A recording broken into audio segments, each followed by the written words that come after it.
امریکہ کے ایران پر پھر سے حملے۔ بندرعباس، سیرک اور جزیرہ قیشم میں دھماکوں کی آوازیں سنائی دی ہیں۔ خوزستان، جاسک، بوشہر اور ماہی شہر میں بھی بارود کی برسات۔ سینٹ کام کے حملوں کے مطابق نئی لہر میں فوجی کارروائیاں مکمل کر لیں۔ ایران کا جوابی وار بحرین میں واقع شیخ عیسیٰ ایئر بیس کو نشانہ بنانے کا دعویٰ کیا گیا، جبکہ کویت میں موجود امریکی فوجی اڈوں پر بھی حملے ہوئے ہیں۔ اردن کے پرنس حسن ایئر بیس پر ایندھن کے ٹینکس اور اسلحہ گوداموں کو اڑا دیا گیا۔ ایرانی میڈیا یہ رپورٹ کرتا ہے کہ ماہی شہر میں واٹر پمپنگ سٹیشن پر امریکی حملے میں ایک شخص جاں بحق اور 4 زخمی ہوئے ہیں۔ آبنائے ہرمز میں کشیدگی برقرار، امریکہ اور ایران کے ایک دوسرے پر حملے تیز، خطے میں صورتحال بگڑنے لگی۔ امریکہ نے ایرانی علاقوں پر ایک بار پھر حملے کیے۔ بندر عباس، سیرک اور جزیرہ قیشم دھماکوں سے گونج اٹھے۔ خوزستان، جاسک ماشہر اور بوشہر میں بھی بارود کی برسات۔ امریکی سینٹ کام کے مطابق حملوں میں ایران کے فضائی دفاعی نظام، ریڈار تنصیبات، میزائل صلاحیتوں اور کشتیوں کو نشانہ بنایا۔ امریکی فوج نے پاسداران انقلاب پر تجارتی جہازوں کو نشانہ بنانے کا الزام عائد کرتے ہوئے کہا کہ امریکہ آبنائے ہرمز میں جہاز رانی کے تحفظ کے لیے پوری طرح تیار ہے۔ آبنائے ہرمز پر ایران کا کوئی کنٹرول نہیں۔ امریکی حملوں کے بعد ایران کا بھی جوابی وار۔ اردن، بحرین اور کویت میں امریکی فوجی اڈوں کو نشانے پر رکھ لیا۔ ایرانی پاسداران انقلاب کے مطابق اردن میں الامیر حسن ایئر بیس پر امریکی ایندھن کے ٹینکوں اور اسلحہ گوداموں کو اڑا دیا۔ کویت میں علی السالم اور احمد الجابر ایئر بیس پر بھی حملہ کیا۔ بحرین میں شیخ عیسیٰ ایئر بیس پر بھی میزائل داغے۔ ایرانی فوج نے کہا کہ آبنائے ہرمز میں ضوابط کی خلاف ورزی کرنے والے 2 جہازوں کو روکا گیا۔ امریکی فوج نے ان جہازوں کو آبنائے ہرمز میں غیر قانونی نقل و حرکت پر اکسایا تھا۔ کارروائی امریکی حملوں کے جواب میں کی۔ کوئی شک نہیں کہ اسلام آباد مفاہمتی معاہدہ ختم ہو گیا۔ امریکہ نے MOU کی کھلی خلاف ورزی کی ہے۔ امریکہ جب تک وعدوں کی پاسداری نہیں کرے گا، ایران بھی معاہدے پر عمل درآمد نہیں کرے گا۔ ایرانی وزارت خارجہ کے ترجمان اسماعیل بقائی کی نیوز بریفنگ۔ کہا، امریکی دباؤ کے باعث ایران عمان کے ساتھ آبنائے ہرمز میں آمد و رفت کے انتظامات پر اتفاق رائے تک نہیں پہنچ سکا۔ امریکہ نے آبنائے ہرمز سے متعلق 30 روزہ مدت مکمل ہونے کا انتظار بھی نہیں کیا۔ MOU میں یہ درج ہے کہ آبنائے ہرمز دوبارہ کھولنے کے انتظامات ایران کرے گا۔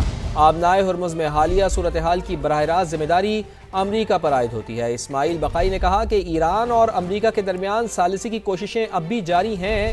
کشیدگی کو روکنے کے لیے پاکستان، عمان اور قطر کے ساتھ مسلسل رابطے میں ہیں۔ ترجمان ایرانی وزارت خارجہ نے کہا کہ شہید رہبر انقلاب کے خون کا بدلہ لینا پوری ایرانی قوم کا مشترکہ مطالبہ ہے۔ ایران بین الاقوامی جوہری توانائی ایجنسی کے ڈائریکٹر جنرل کی جانب سے جوہری تنصیبات تک رسائی کی درخواست سے اتفاق نہیں کرے گا۔ اور سعودی وزیر خارجہ شہزادہ فیصل بن فرحان کے علاقائی ممالک سے رابطے۔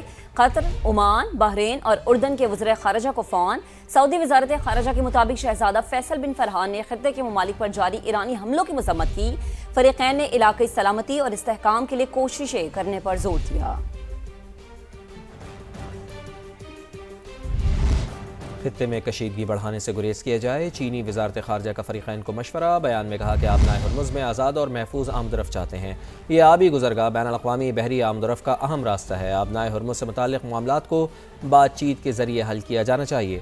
فرانسیسی وزیر خارجہ نے کہا کہ ایران کے جوہری پروگرام سے دستبردار ہونے تک پابندیاں نرم نہیں ہوں گی۔ یہ بات واضح ہے کہ تہران کسی صورت جوہری ہتھیار نہیں رکھ سکتا۔ فرانس مذاکرات میں کردار ادا کرنا چاہتا ہے۔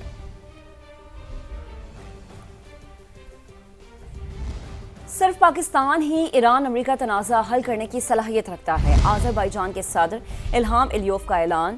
کہا، وزیر اعظم شہباز شریف اور فیلڈ مارشل سعید عاصم منیر کی عام کوششوں کو سراہتے ہیں۔ ان کا خطے میں امن کے لیے عزم قابل تعریف ہے۔ امید ہے پاکستان ایک بار پھر خطے میں امن قائم کرنے میں کامیاب ہو جائے گا۔ مشترکہ چیلنجز سے مل کر ہی نمٹا جا سکتا ہے۔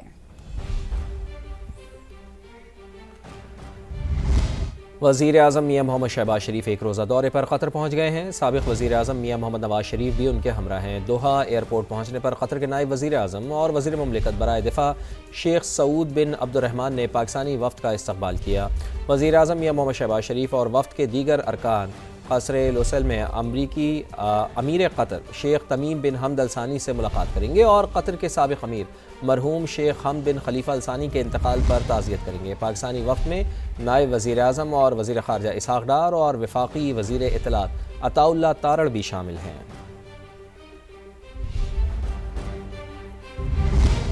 آگے بڑھیں گے۔ وفاقی آئینی عدالت کا ایک اور بڑا فیصلہ۔